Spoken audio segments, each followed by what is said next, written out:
Good morning friends. देखो भैया, अपने राजस्थान की नदियाँ और झीलें, ये टॉपिक अपने चल रहा था और उसमें अपने राजस्थान की जो प्रमुख नदियाँ हैं वो अपने पढ़ चुके हैं। फिर अपने नेक्स्ट क्लास स्टार्ट की थी भैया राजस्थान की प्रमुख झीलों की, और झीलों में अपने सबसे पहले पढ़ रहे हैं राजस्थान की मीठे पानी की झीलें। देखो भैया, मीठे पानी की जो झीलें हैं इसमें अपने 4 से 5 झीलें अपने पढ़ भी चुके हैं।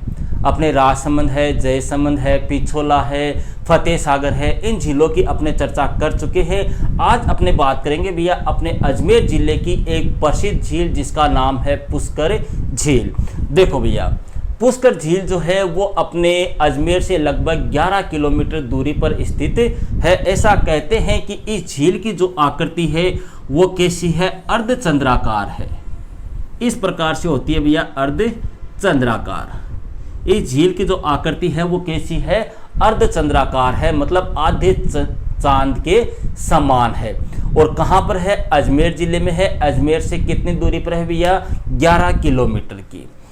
अपने देखो ये कहाँ पर है, यह है झील अजमेर जिले में, पुष्कर नामक स्थान पर 11 किलोमीटर अजमेर से दूर। एक बार क्वेश्चन आया था भैया यह झील जो है वो कौन से हाईवे पर स्थित है, तो हाईवे अगर आपको पूछ ले तो ध्यान रखना NH 89 पर यह झील स्थित है।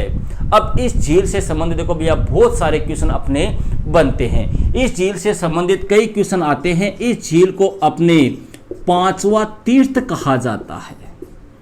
क्या कहते हैं, 5वां तीर्थ। देखो अपने 4 तीर्थ तो है ही, उन 4 तीर्थों के अलावा 5वें तीर्थ की जो संज्ञा दी गई है वो किसे दी गई है, पुष्कर झील को दी गई है। इसी झील को अपने तीर्थों का मामा भी कहते हैं।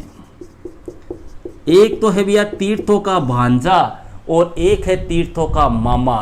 देखो तीर्थों का भांजा तो कहते हैं मचकुंड को। मचकुंड कहाँ पर है भैया, अपने धौलपुर में। उसे तो कहते हैं तीर्थों का भांजा। और क्वेश्चन आ जाए तीर्थों का मामा किस झील को कहा जाता है, तो अपने कौन सी हो गई, पुष्कर झील। तीर्थों का मामा भी कहते हैं। इसी झील को भैया अपने तीर्थ राज के नाम से भी जाना जाता है।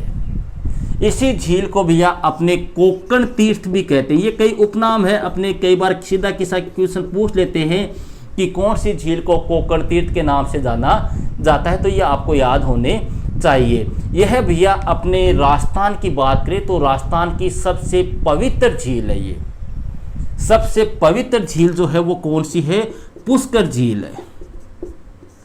अरे जैसे नदी की बात करें तो अपने कहते हैं ना कि सबसे पवित्र नदी कौन सी, गंगा नदी। अब सीधी सी बात है, जो पवित्र होगी ना वो प्रदूषित भी उतनी ही होगी। क्यों, क्योंकि जो सबसे सुंदर होती है, सबसे पवित्र होती है, वहां पर लोग ज़्यादा जाते हैं और लोग ज़्यादा जाने की वजह से वह क्या हो जाती है, प्रदूषित हो जाती है।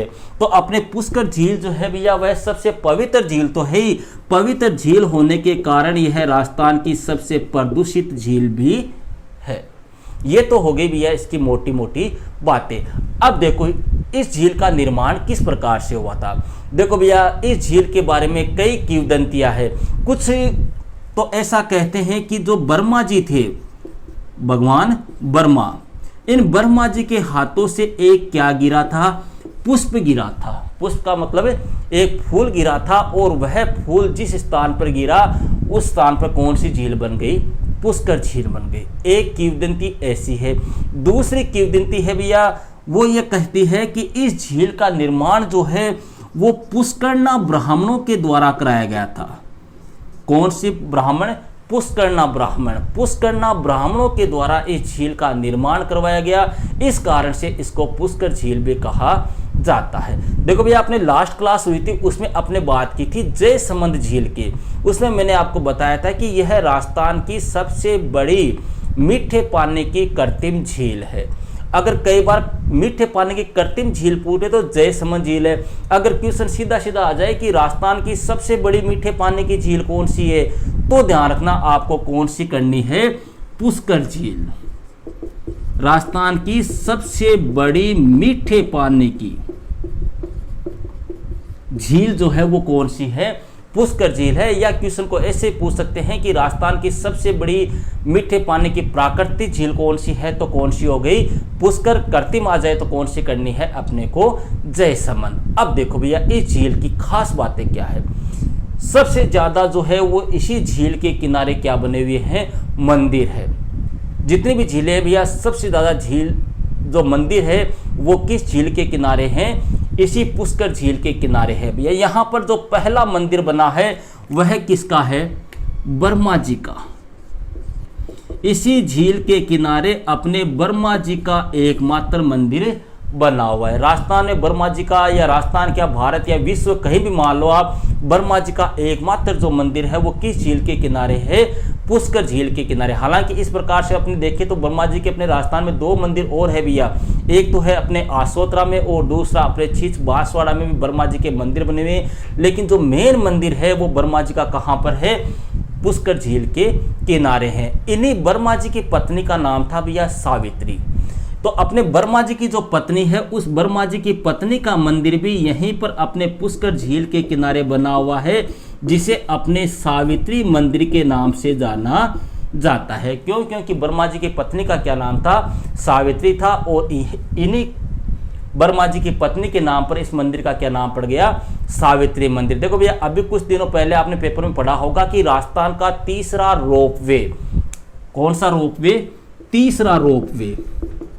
रोपवे जानते हो क्या अपने, देखो भैया पहाड़ी क्षेत्रों में क्या होते हैं, पहाड़ी क्षेत्रों में जैसे ये पहाड़ी हो गई, एक पहाड़ी ये हो गई, बीच में यहाँ पर खाला मैदान है, जगह है, ठीक है। तो इस पहाड़ी से यहाँ तक जाने के लिए, या यहाँ कोई मंदिर है, इस मंदिर तक जाने के लिए इस प्रकार से तार के ऊपर अपने ट्रॉलियाँ चलती है, उनको बोलते हैं रोपवे। अपना पहला रोपवे जो है वो तो था अपने माउंट आबू में, दूसरा अपने उदयपुर में है, और तीसरा कौन सा है, ये अपने पुष्कर झील पे सावित्री मंदिर पर बना हुआ है। और सावित्री मंदिर किसका है, ब्रह्मा जी की पत्नी सावित्री जी का है। यहाँ पर एक पहाड़ी है रत्नागिरी पहाड़ी, वहाँ पर यह मंदिर बना हुआ है। इसके अलावा यहाँ पर भैया अपने पुष्कर झील के किनारे ही एक मंदिर और बना हुआ है, जिसका नाम है वराह मंदिर। भगवान विष्णु का जो अवतार था वराह अवतार, उनका भी यहाँ पर क्या बना हुआ है, मंदिर बना हुआ है। और उस मंदिर का निर्माण करवाया था अर्णोराज ने।